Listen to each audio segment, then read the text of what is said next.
नमस्कार विद्यार्थी मित्रांनो, स्वागत आहे तुमचं आपल्या यूट्यूब चॅनलमध्ये. त्याचं नाव आहे गजानन घोडके स्पर्धा परीक्षा प्रेमी. आज आपण या ठिकाणी चालू घडामोडी विषयी माहिती बघणार आहोत. त्यामध्ये एकूण 5 प्रश्न असतील. जे महत्त्वाचे प्रश्न आहेत ते तुम्ही तुमच्या वहीमध्ये नोट डाऊन करून घ्यावेत. आज 13 जूनच्या महत्त्वाच्या घडामोडी आपण चालू करतोय. तर चला तर मग चालू करू. यानंतर पहिला प्रश्न. तर आजचा आपला पहिला प्रश्न क्रमांक 1. तेलंगणा राज्याने महिलांची सुरक्षा आणि आर्थिक सक्षमीकरणाला चालना देण्यासाठी कोणता उपक्रम सुरू केला आहे? महिलांची सुरक्षा आणि आर्थिक सक्षमीकरणाला चालना देण्यासाठी कोणता उपक्रम सुरू केला आहे तेलंगणा राज्याने? तर त्याचं उत्तर आहे स्त्री राईट नावाचा उपक्रम चालू केलेला आहे तेलंगणा राज्य सरकारने.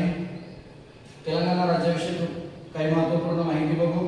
तेलंगणा राज्याची स्थापना 2 जून 2014 साली झाली. सध्या मुख्यमंत्री आहेत रेवंत रेड्डी, राज्यपाल आहेत शिवप्रताप शुक्ला आणि तेलंगणा राज्याची राजधानी आहे हैदराबाद. तर आपला आजचा दुसरा प्रश्न आहे, खालीलपैकी कोणत्या राज्याने अलीकडेच सरकारी नोकऱ्यांसाठीचा 2 अपत्यांचा नियम हटवला आहे? तर या प्रश्नाचं उत्तर आपण बघणार आहोत. 2 सेकंद तोपर्यंत तुम्ही कमेंट करून सांगा. या प्रश्नाचं उत्तर आहे मध्य प्रदेश राज्याने 2 अपत्यांचा जो नियम आहे तो हटवलेला आहे. तर मध्य प्रदेश राज्याविषयी महत्त्वपूर्ण माहिती बघू आपण. मध्य प्रदेशची स्थापना झाली 1 नोव्हेंबर 1956 साली. मुख्यमंत्री सध्या आहेत मोहन यादव. राज्यपाल आहेत मध्य प्रदेशचे मंगूभाई पटेल. राजधानी मध्य प्रदेश आहे भोपाळ.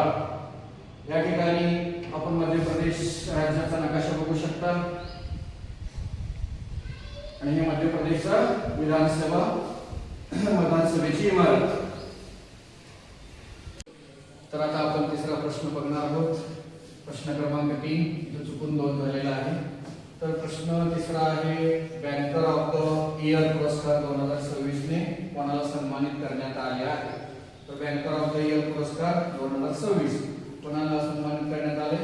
या प्रश्नाचं उत्तर आहे के सत्यनारायण राजू यांना बँकर ऑफ द इयर पुरस्कार 2026 या पुरस्काराने सन्मानित करण्यात आलेला आहे.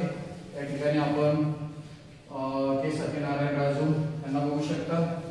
तर के सत्यनारायण राजू यांना हा जो पुरस्कार मिळाला आहे तो कशासाठी? तर कॅनरा बँकेची दमदार वाढ होण्यामध्ये आणि कॅनरा बँकेचे उत्कृष्ट कार्य यासाठी त्यांचं फार मोठं मार्गदर्शन लाभलेलं आहे. के सत्यनारायण राजू हे कॅनरा बँकेचे माजी व्यवस्थापकीय संचालक राहिलेले आहेत आणि मुख्य कार्यकारी अधिकारी सुद्धा, म्हणजे ज्यांना आपण CEO असंही म्हणतो. तर हे कॅनरा बँकेचे CEO राहिलेले के सत्यनारायण राजू यांना हा पुरस्कार मिळाला. हा कॅनरा बँकेचा लोगो. कॅनरा बँक ही एक भारतातील प्रसिद्ध किंवा नावाजलेली बँक आहे. प्रश्न क्रमांक 4 पाहूया. प्रश्न क्रमांक 4 आहे, ICC पुरुष ODI संघ क्रमवारीत नंबर 1 चे स्थान कोणत्या देशाचं आहे? तर ह्या प्रश्नाचं उत्तर आहे आपला प्यारा भारत. तर भारतानं ICC पुरुष एकदिवसीय क्रिकेट संघ क्रमवारीमध्ये नंबर 1 चं स्थान कायम राखलेलं आहे. या ठिकाणी तुम्ही ICC जी संघटना आहे त्याचा लोगो बघू शकता. हे काय आपल्या भारतातले काही खेळाडू. तर ICC ही संपूर्ण जगभरामध्ये क्रिकेटचा प्रसार करण्यासंदर्भातली एक संघटना. तर ICC विषयी महत्त्वपूर्ण काही माहिती. ICC ची स्थापना 15 जून 1909 साली झाली. मुख्यालय दुबईला आहे, संयुक्त अरब अमिरात UAE मध्ये. सदस्य देश साधारणपणे 108 सदस्य देश आहेत. त्यामध्ये 12 पूर्ण सदस्य आणि 96 सहभागी सदस्य देश. उद्दिष्ट काय ICCचं? तर क्रिकेटचा जागतिक स्तरावर विकास आणि प्रसार करणे. ICC कोणकोणत्या स्पर्धांचं आयोजन करते? तर ICC ओडीआय विश्वचषक म्हणजे एकदिवसीय क्रिकेटचा विश्वचषक, त्यानंतर T20 विश्वचषक, champion trophy, world test championship अशा वेगवेगळ्या स्पर्धांचं आयोजन ICC मार्फत केलं जातं. प्रश्न क्रमांक 5 पाहूया. प्रश्न क्रमांक 5 आहे नॉर्वे बुद्धिबळ स्पर्धा 2026 चे विजेतेपद जिंकणारे पहिले भारतीय खेळाडू कोण ठरले?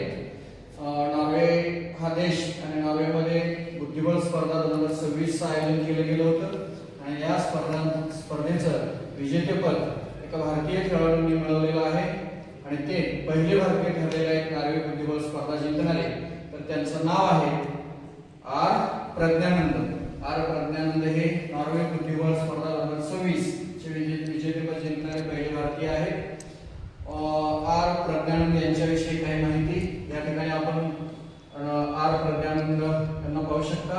त्यांची प्रतिमा नॉर्वे बुद्धिबळ स्पर्धा 2026 चे विजेतेपद जिंकणारे पहिले भारतीय खेळाडू आर प्रज्ञानंद ठरलेले आहेत. ही स्पर्धा नॉर्वेमध्ये 26 मे ते 6 जून 2026 या कालावधीमध्ये पार पडली. आर प्रज्ञानंद यांचा जन्म 10 ऑगस्ट 2005 रोजी झाला. ते भारतातील एक अव्वल बुद्धिबळ ग्रँडमास्टर सुद्धा राहिलेले आहेत. त्यांनी आपले उत्कृष्ट खेळ, अचूक डावपेच आणि सातत्यपूर्ण कामगिरीने विजय मिळवलेला आहे आणि ते तामिळनाडू या राज्यातून येतात. तामिळनाडू राज्याचे खेळाडू आहेत.